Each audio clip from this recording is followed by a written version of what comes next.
Magandang araw mga boss, welcome po ulit sa akin channel, no? So bago tayo magsimula, shoutout po muna tayo. Shoutout kay Boss Balawang Torres, kay Boss Janel at Ray Ray Loke ng Davao, kay Boss Kent Lawrence Banzon, kay Boss Ruben Padilla Jr. ng Pangasinan, at kay Boss Entong Baksal. So shoutout sa inyo mga boss, no?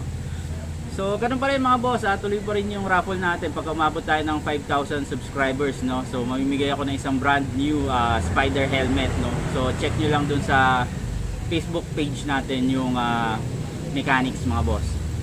So shoutout din kay kay Boss Renante Abordo ng Taguig, no? So si Boss Renante Abordo, viewer natin dito sa channel. So nag-chat siya, sabi niya ipapa-check daw niya yung motor niya. Ang motor niya is Raider 150 carb type reloaded, no? So ang problema ni boss dun sa motor niya is yung ingay daw dun sa head, no? So sabi ko dali na lang dito sa shop para ma-check. So tingnan natin mga boss.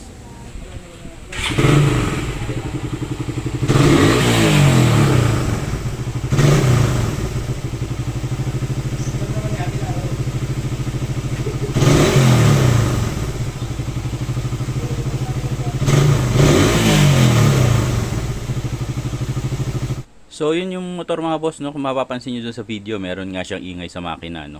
According kay boss, bagong palit daw yan ng tensioner, pero yun nga may ingay pa rin dun sa makina. So tensioner pa lang yung napalitan dyan mga boss, no? So yun yung i-check natin.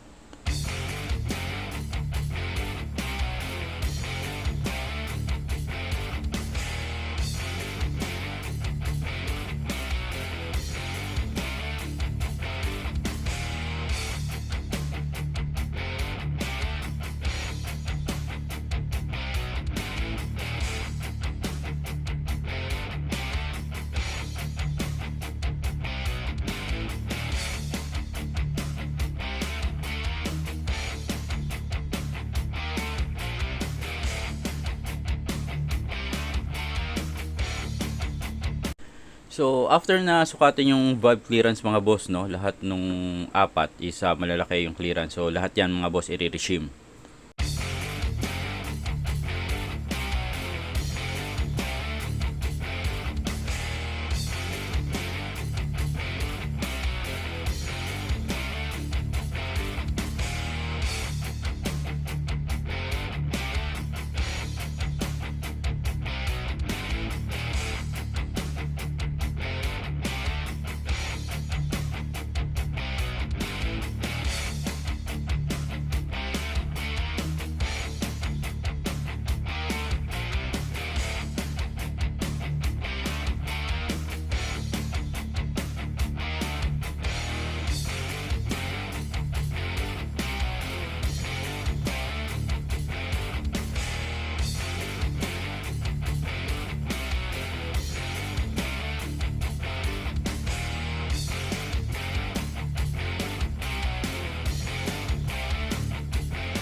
Susunod na gagawin mga boss, no, magre-regime, no. So magpapalit ng mga shim para makuha yung tamang valve clearance.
So susunod naman maglalagay tayo ng bagong timing chain with guide mga boss, no.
So yung tensioner mga boss, no, ni-reset lang yan. Dinala rin ni boss yung luma niyang tensioner, no, yung pinagpalitan. At nung chinek ni boss Ryan, nakita niya na okay pa naman yung tensioner. So ang sinabi niya lang, itabi para just in case na masira yung nakakabit dun sa motor niya, meron pa siyang spare.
So after na magpalit ng timing chain, magpalit ng shim at mag-reset ng tensioner, no? So okay na yung motor ni boss. Para dun sa mga gusto magpa-check ng motor nila, pwede nyo kaming bisitahin sa number 218 Dr. Pilapil Street, San Miguel, Pasig City. Open kami Monday hanggang Saturday, 9 AM hanggang 4 PM. Mas okay din kung magchat-chat muna kayo bago kayo pumunta, no? Kasi minsan meron kaming major work. Hindi kami tumatanggap ng walk-in nun. Kung nagustuhan nyo yung video natin ngayong araw, paki-like, share, and subscribe. Hit nyo na rin yung notification bell para updated kayo sa mga bagong video ang i-upload ko. Salamat mga boss.